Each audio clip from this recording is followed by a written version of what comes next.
நம்ம Malay chicken வீட்டிலே எப்படி ப்ரிப்பேர் பண்ணுறது பார்க்கலாம். அதுக்கு ஒரு 1/2 kg நான் வந்து சிக்கனை நல்லா க்ளீன் பண்ணி எடுத்து வச்சுருக்கேன்.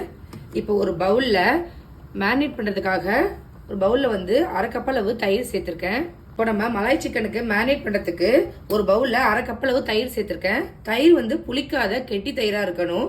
தண்ணியாக இருக்கிற மாதிரி உள்ள தயிர் வந்து எடுக்காதீங்க. இப்போ பவுலில் சேர்த்துருக்கேன். இது கூட கொஞ்சமாக கொரியண்டர் பவுடரு, 1 ஸ்பூன் அளவுக்கு ஜிஞ்சர் கார்லிக் பேஸ்ட்டு, அப்புறமா இது கூட கசூரி மேத்தி கொஞ்சமாக எடுத்திருக்கேன். 1 டேபிள் ஸ்பூன் அளவுக்கு, அரை டேபிள் ஸ்பூன் அளவுக்கு பெப்பர் எடுத்திருக்கேன். கொஞ்சமாக கரம் மசாலா, இது 3 இது கூடயே சேர்த்துக்கோங்க. சேர்த்துட்டு நல்லா மிக்ஸ் பண்ணிக்கோங்க. இதுக்கு தேவையான அளவுக்கு சால்ட் சேர்த்துக்கோங்க. 1/2 ஸ்பூன் அளவுக்கு சேர்த்துருக்கேன். எல்லாத்தையும் நல்லா மிக்ஸ் பண்ணிக்கோங்க.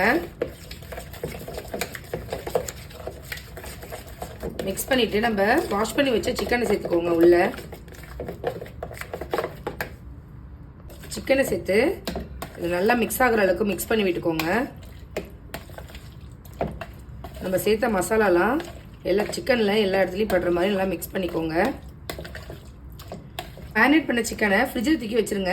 இது மினிமம் 1/2 an hour ஊறணும். மேக்ஸிமம் நீங்கள் எவ்வளோ நேரம் ஊற வைக்கிறீங்களோ அந்த அளவுக்கு டேஸ்ட் நல்லாயிருக்கும். இப்போதைக்கு இது ஃப்ரிட்ஜில் வச்சிடலாம், மேரினேட் ஆகட்டும். மலாய் சிக்கனுக்கு கிரேவி ரெடி பண்ணிடலாம். அதுக்கு ஒரு கடாயை வச்சுருக்கேன். அதில் கொஞ்சமாக எண்ணெய் சேர்த்துக்கோங்க. எண்ணெய் சூடானதும் இதில் நான் மீடியம் சைஸ் வெங்காயம் 3 கட் பண்ணி வச்சுருக்கேன். உங்களுக்கு கிரேவி எந்த அளவுக்கு தேவையோ அந்த அளவுக்கு இதை நீங்கள் சேர்த்துக்கோங்க. நான் இன்றைக்கி 3 வெங்காயத்தை சாப் பண்ணி வச்சுருக்கேன். அதை இது கூட சேர்த்துக்கிறேன். சேர்த்துட்டு வதக்கி விட்டுக்கோங்க.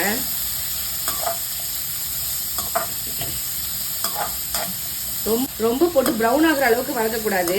ஓரளவுக்கு வதங்கினா போதும். இது கூட நான் 3 ஏலக்காய் சேர்த்துக்கிறேன். இந்த அளவுக்கு வதங்கினதும் இது கூட நான் ஒரு 10-15 கேஷ்யூ சேர்த்துக்கிறேன். சேர்த்துட்டு ஸ்டவ்வை ஆஃப் பண்ணிவிடுங்க. இது ஆறுனதுக்கு அப்புறமா நீங்கள் அரைச்சிக்கணும். மிக்சியில் சேர்த்து அரைக்கணும். அரைக்கும் போது ஹெவி க்ரீம் தான் யூஸ் பண்ணுவாங்க. நீங்கள் க்ரீம் இல்லை அப்படின்னா திக்கான பால் ஊற்றியும் அரைச்சிக்கலாம். நான் இன்றைக்கி பால் ஊற்றி தான் அரைக்க போகிறேன். ஜாருக்கு மாற்றிட்டேன். ஆறுனதுக்கு அப்புறமா பால் ஊற்றி அரைச்சிக்கலாம். அதே கடாயில் மறுபடியும் கொஞ்சமாக எண்ணெய் சேர்த்துக்கிறேன். சூடானதும் இதில் நம்ம மேரினேட் பண்ணி வச்ச சிக்கனை சேர்த்து வேக வச்சு எடுக்க போகிறோம். நீங்கள் இந்த மாதிரி வேக வைக்கலாம். இது மாதிரி வேக வைக்காமல் அவனில் கூட சேர்த்து வேக வச்சுக்கலாம். உங்கள் விருப்பம்தான். நான் இன்றைக்கி கடாயில் தான் வேக வைக்கிறேன். 2 பேட்சாக சேர்த்துக்கிறேன். வேகட்டும். சிக்கனை அடிக்கடி திருப்பி விட்டு நல்லா வேக வச்சுக்கோங்க. 2 சைடும் நல்லா குக் ஆகிற மாதிரி பார்த்துக்கோங்க. இப்போ இது 3 அளவுக்கு பால் சேர்த்துருக்கேன். இதை அரைச்சிட்டு வந்துடலாம். இந்த அளவுக்கு அரைச்சி எடுத்துகிட்டு வந்துட்டேன். கிரேவி பண்ணுறதுக்கு ஒரு கடாயில் கொஞ்சமாக எண்ணெய் சேர்த்துக்கோங்க.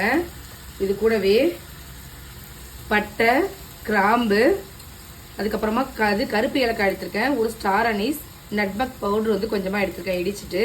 இது எல்லாத்தையும் இது கூட சேர்த்துக்கோங்க.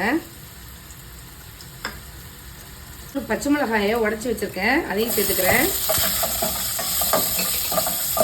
சேர்த்துட்டு இதை வதக்கி விட்டுட்டு நம்ம அரைச்சி வச்சுருந்த வெங்காயம், கேஷ்யூ, ஏலக்காய்லாம் போட்டு பால் சேர்த்து அரைச்சிருந்தோம்ல அந்த பேஸ்ட்டை இது கூட சேர்த்துக்கோங்க. சேர்த்துட்டு கொதிக்கட்டும். கொஞ்சமாக பெப்பர் தூள் சேர்த்துக்கிறேன்.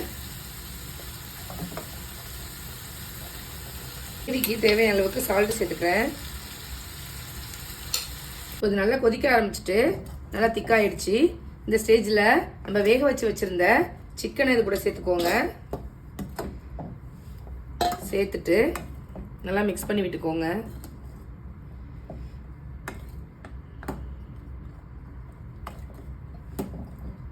இது கூட நான் ஃப்ரெஷ் க்ரீம் வந்து கொஞ்சமாக சேர்த்துக்கிறேன். இது ஆப்ஷனல் தான், நீங்கள் வேணும்னா ஸ்கிப் பண்ணிக்கலாம். சேர்த்துட்டு நல்லா மிக்ஸ் பண்ணிக்கோங்க.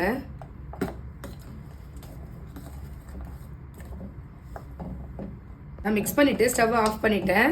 கடைசியாக இது கூட கசூரி மேத்தி வந்து கொஞ்சமாக சேர்த்துக்கோங்க.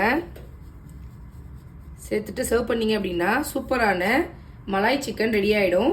நீங்களும் இதே மாதிரி உங்கள் வீட்டில் செஞ்சு பாருங்கள். எப்படி இருக்குது அப்படிங்கிறத கமெண்ட் பண்ணுங்கள். நான் போடுற ரெசிபீஸ்லாம் உங்களுக்கு பிடிச்சிருந்தா நம்ம சேனலில் லைக், ஷேர் அண்ட் சப்ஸ்கிரைப் பண்ண மறக்காதீங்க. தேங்க்யூ.